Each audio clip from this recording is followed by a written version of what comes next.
What up, people? It's Austin Ortiz, owner H2O Bros, door-to-door window cleaning company out here in Palm Beach, Florida, on track to do over 7 figures this year. We're gonna be doing a Q&A where I'm answering any personal questions, window cleaning questions, door-to-door sales questions, anything at all. We're gonna walk on the beach, we're gonna get real deep, and we're gonna have a little moment. Shout out Alex and Mosey for the shirtless idea of a little Q&A style. So let's get into it. Oh, we're starting out hot. Was there a pivotal point where you saw yourself become more successful? Abso-freaking-lutely. Last August, quit drinking. I won't say avid drinker. I was drinking 2 to 3 nights a week. I like to party, simple as that. And I was young, in my 20s, so I drank a lot. And when sober last year, didn't have a problem with it, but just wanted to see what my full potential was. And drinking, I knew, was something I had to give up. So last August, stopped drinking, made it really easy to be focused. That's all I'll say. And also starting a personal brand, starting to post content. When you have eyes watching you, even if it's just like 10 people, you start to kind of feel like you owe them something and you don't want to kind of lose your credibility. So starting a personal brand definitely was a game changer. How do you feel about door-to-door versus paid ads in the window cleaning industry? It's a hot question. Feel like in the window cleaning industry, you got the paid ad guys that are like, door-to-door sucks, door-to-door is a scam. And then you got the door-to-door guys that are like, door-to-door is the go, door-to-door is the way, paid ads suck. I was that guy. I was the door-to-door is the best way. Now, within these past couple months, kind of gotten a little dabbled into paid ads and definitely want to start going more in depth with them as time goes on. So I think they're great. Definitely, ¿por qué no los dos? Why not both? That's the best way to put it. We tried a little bit of paid ads, didn't have the best luck, but I'm always a big advocate. Your result correlates your effort. We didn't give a lot of effort. Didn't spend a crazy amount of money with it. We're gonna pause them for the month of June while we're dialing in service plans, and then we'll up and go them back in July. Is window cleaning something you think you can work in the winter below 30 degrees? Obviously, we use water to clean the windows, and water does freeze. So if it's sub 30, probably not ideal to sell window cleaning in. I don't even think that's possible. But with that being said, if I was in a state that was doing that, I would pivot into maybe Christmas lighting, because that's like takes up 3 months of the year. For me, out in Florida, it's year-round selling, so we don't have to deal with that. We just have to deal with rain, and rain is no issue. We may be hiring in the wintertime, so reach out to me, drop a comment. If you live in a cold area and you do window cleaning and you're looking for a place to sell in your off time, maybe. Strategies for knocking in harder areas where people have less money to spend. First of all, if it's like a super low income neighborhood, it's not a neighborhood you want to knock for window cleaning. But if they have less money to spend, may just have to price a little lower, may have to build more value into what you're getting. Honestly, you just got to build more of a relationship with them. People like that, they're not really gonna buy because they care, they're gonna buy because they like you. So build more rapport, make a friend. Do you pay taxes or do you have a guy that helps you not pay taxes? I pay taxes, putting that out there. IRS, if you're watching, I pay taxes, but with a business, you could write off a lot of stuff. I'm not a tax professional, so I'm not giving tax advice, but I have an accountant who helps me out with all that. And I'd recommend once the business starts to gain traction, I would say upwards of 30K a month in revenue, which is usually when the foundation of the business has been laid, then hire an accountant. At the moment, I have 1 sales rep and 1 cleaner. What's my next step to grow the business? Great question. So if you have 1 sales rep, 1 cleaner, what are you doing? That's what I would ask. What are you doing on a day-to-day basis? You have your sales rep that sells jobs and a cleaner that cleans a job. What are you doing? Not saying you should be knocking, but that's what I would be doing. Got to do an audit of your time and figure out, is what you're doing. If you're spending your time on the computer all day, running paid ads, making sure you're getting more ads for the company, that should be your main thing, is how can I grow the revenue? How can I get more sales? Whether that's through door knocking, doing paid ads, and then when sales start to pick up, then you hire your next cleaner. That's what I did. I hired cleaner, knocked more doors, hired another cleaner, till I was capped at about 4 cleaners at 1 month. For your service plans, how do you know what to charge per month, different size houses? Ooh, it's a good question. Never before seen. I'll leak my pricing sheet for the monthly payments for customers. But we have that initial clean, which is kind of standard of what you guys have been seeing, $4.99, $2.99, $3.99. Still charge for that initial clean, which is the deep clean, and then have a monthly billing for your customers. We have as low as $65 a month and for our quarterly clean, and then it goes all the way up to $123 a month for the really big homes. But I'll link a price sheet, or I'll put it somewhere right here. I can't seem to work up the courage to do door-to-door sales. I also got a question, why did I choose sales? So I'll kind of answer them both. Can't seem to work up the courage to do door-to-door sales. probably because something of your self-confidence is lacking. For me, I got into door-to-door sales when I started going to the gym. And going to the gym was very, very crucial for my self-confidence. It showed me that, hey, if I set my mind to something, I could do it. So I took that, and when I started door-to-door sales, I said, hey, if I set my mind to something, I can do that. So you gotta build up the courage in a lot of other areas in your life to then translate to door-to-door sales. That would be my recommendation. I got into sales because I was obsessed with the growth. Every day I went out and knocked doors, I was growing in terms of my mindset. I was growing in terms of the skill of communicating. I was never good at just communicating to people effectively. Every day I went out and knocked doors, I felt my communication skills just go through the roof. I was able to have small talk with people. I was able to build rapport. I was able to maneuver the conversation in a way that I wanted to. And so I was obsessed with just how much I was growing. And I knew too, sales was an important skill. So it kept me going because I knew if I build this skill, who knows what I can do from this. Yeah, I originally got recruited by one of my best friends, actually. He was doing pest control. He came back from his summer and he goes, dude, I made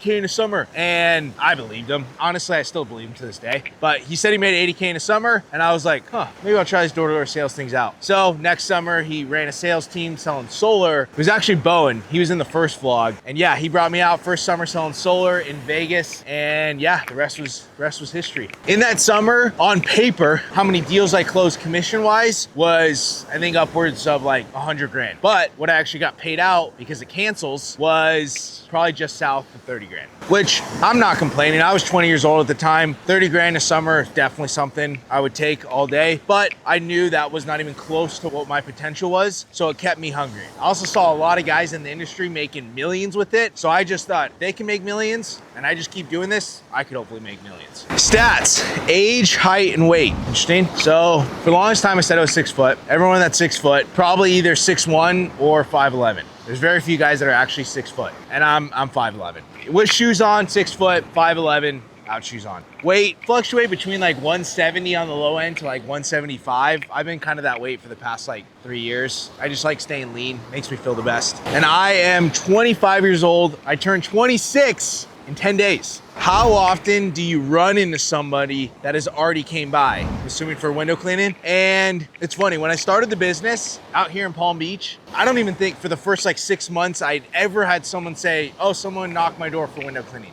Now when I go out a year and a half later, I hear it all the time. Most neighborhoods I go to, I hear that. And so you just gotta get better at your craft to overcome that objection. The good news about out here is there's a very high demand, so even people that just got their door knocked for window cleaning probably will still buy from you if they trust you and if you separate yourself in terms of service. Why is it a bad idea to exclusively sell service plans versus both one-off and the plans? This is something, I had a long answer for this. I'll just keep it short and sweet. If you're just starting out your business, absolutely sell the one-time cleans, especially if you're just getting your foot into door-to-door sales. One-time cleans is a great thing to build confidence, as well as you don't have the brand or the service side of things figured out for the service plans to be as effective as they could. But everyone in window cleaning has to know, no ifs, ands, or buts. Service plans are the future. If you want to build a company that'll sell a lot one day or have it make money for you and continue to grow, you have to be dialing in service plans. But when you're starting out, it's not the first thing I would stress. So quick little game plan. If you're starting your window cleaning business, just focus on making your first dollar. I see so many guys just trying to get everything perfect and then start. Just focus on going out, buy soap, squeegee in a bucket, knock someone's door, say, hey, can I clean your windows? Clean their windows, make your first dollar. And then from there, get better at door-to-door sales, figure out how to automate your cleaners through my YouTube videos, and then you can start scaling the business from there. A good baseline, I would say, focus on the business for 3 to 6 months, selling the one-time cleans, building up the service side, getting everything dialed, hit your first 30K in a month in revenue, and then start to incorporate service plans. Have you found that service plans are as profitable for your workers and the regular one-off jobs? So,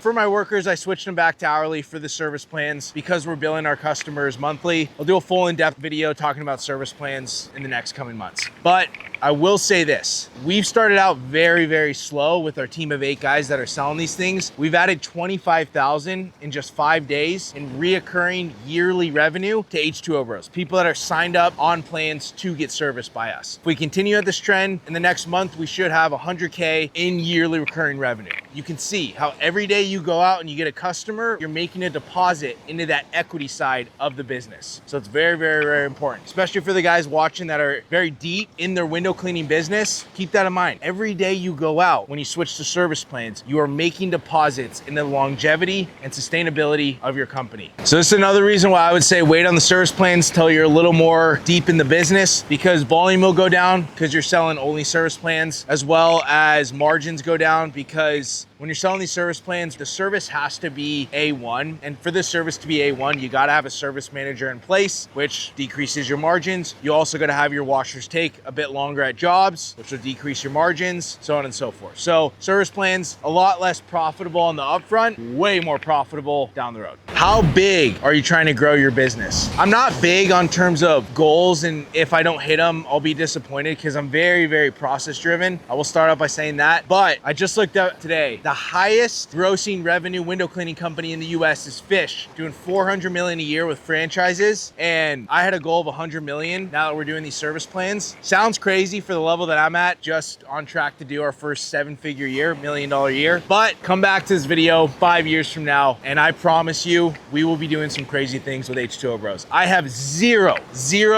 plans to get out of the window cleaning game anytime soon. If anything, it's just on its uptrend, and I'm gonna be the head dog of it. I will say this is me getting away the humble side, full confidence in myself and the other competition out there. There's no one on H2O Bros level of what we're gonna do and the direction that we're headed and everything that we have in place to get there. So 100 million a year, doing the numbers sounds crazy. It's not. 400 million a year with franchises, I can actually see that. Oh, my man, Aaron, shout out Aaron, longtime follower. He started following me on Instagram at like 50 followers. He said, what do you think about giving first service free if they sign up for a quarterly plan? Abso-freaking-lutely. I let my reps sell that initial super cheap. If I'm selling it, I'll do it super cheap. Hell, I even gave someone a free house wash the other day just to get them on a quarterly plan. Cause think about it. I got those people that initial clean for the windows and the house wash was $349. So definitely gonna probably break even on that first job. And then they're paying $65 a month. $65 a month to me, guaranteed for the first year. And then because we're gonna do such a great service, they're gonna re-up. So that's $65 a month for the rest of the business. So what are realistic profit margins when doing 100K plus a month? So I can't speak for everyone on this, but my profit margins were a little different because our first 100K month, I ran back-to-back blitzes. So a blitz for the first 14 days of the month and then a blitz for the second half of the month. And blitzes are expensive because you got to house the reps. And I wasn't charging the reps a fee on the back end. So I was paying that all up front, right? I was paying my reps 30%. Washers came out to about 30%. I had a manager that I paid 10%. So realistically that month in January where we did 120K,